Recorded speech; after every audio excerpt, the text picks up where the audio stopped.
ஆப்வியஸா இந்த 3 விஷயத்தையும் நான் ஸ்டாப் பண்ண ஆரம்பிச்சதுல இருந்து என் லைஃப் ரொம்ப பீஸ்ஃபுல்லாவும் லைட்டராவும் இருக்கு.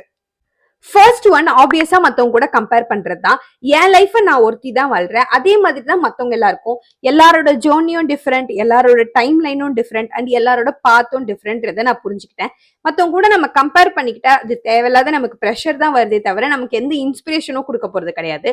ஸோ நான் என்னோட லைஃபை இம்ப்ரூவ் பண்றதுக்கு நான் என்னெல்லாம் பண்ணலான்றதுல ஃபோக்கஸ் பண்ண ஆரம்பிச்சுட்டு இதை ஸ்டாப் பண்ணிக்கிட்டேன். அண்ட் இன்னொரு திங் இஸ் மத்தவங்க கிட்ட ஓவரா எக்ஸ்பிளைன் பண்றது.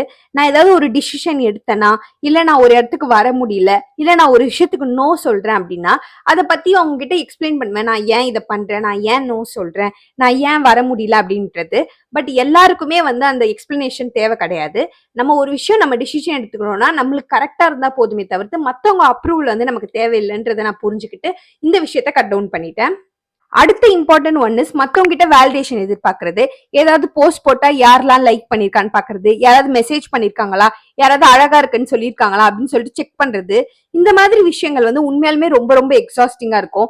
அண்ட் நான் புரிஞ்சுக்கிட்டேன் ஓவர் த டைம் கான்பிடண்டா இருக்கிறது மத்தவங்க கிட்ட எந்த வேலிடேஷனும் எதிர்பார்க்காம நம்ம வேலிடேட் பண்ணிட்டு இருக்கிறதான்ட்டு. சோ நான் உண்மையாலுமே கான்பிடண்டா இருக்கிறத ஃபீல் பண்ணிட்டு நான் இந்த வேலிடேஷன் எதிர்பார்க்கறத ஸ்டாப் பண்ணிட்டேன். Stop doing these things that I mentioned. So நீங்க உண்மையாலுமே உங்க லைஃப்ல நிறைய சேஞ்சஸ் பார்ப்பீங்க. அண்ட் மறக்காம சப்ஸ்கிரைப் பண்ணிக்கோங்க இந்த மாதிரியான நிறைய வீடியோஸ் பார்க்கறதுக்கு.